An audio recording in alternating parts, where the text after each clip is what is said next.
कथी के चटैया बाबा हो बैठल हती गोरो बैठल हतिया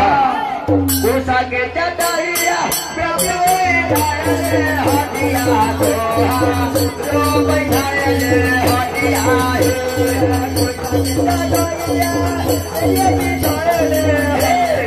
मास्टर जी से गुजारिश है कि न चाहे तो 10 मिनट देले करियो आई न लुटबै तो कहिया लुटबै लुटाऊ उषा के चटैया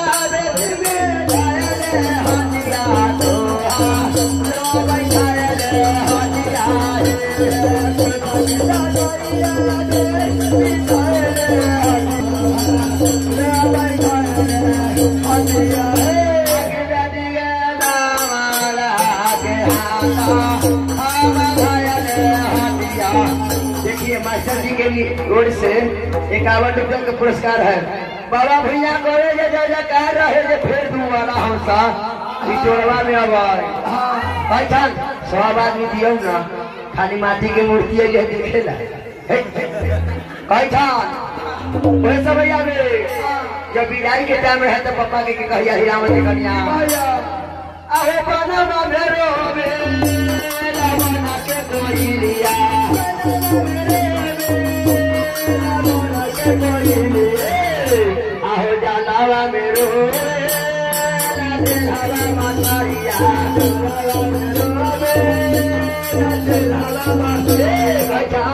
कि बनवा में रोवेला हरी हरी दुनिया अचरवा में रोवेला चिड़वा मछरिया आए भैया जाना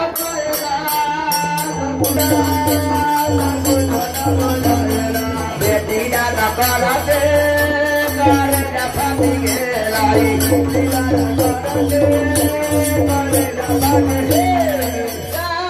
पापा जी हो गया जाना पाएला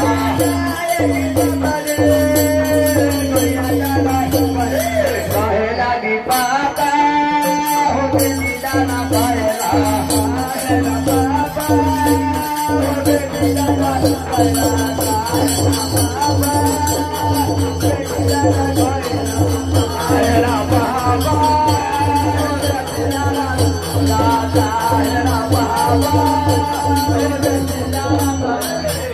गया जाना पालिया पूछो ना बुझाए मरगियो कैसे पैसा हो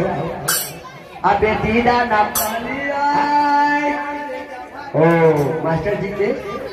छोटकी बहन मैंने वो कम ना हुआ से 20 51 रुपया देते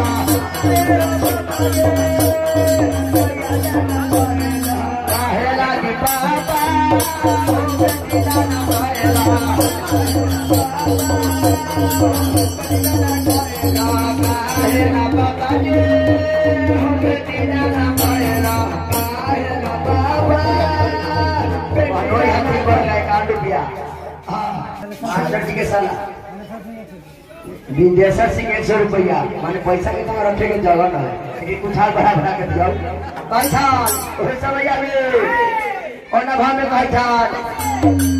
बेटी के दान करे छ पापा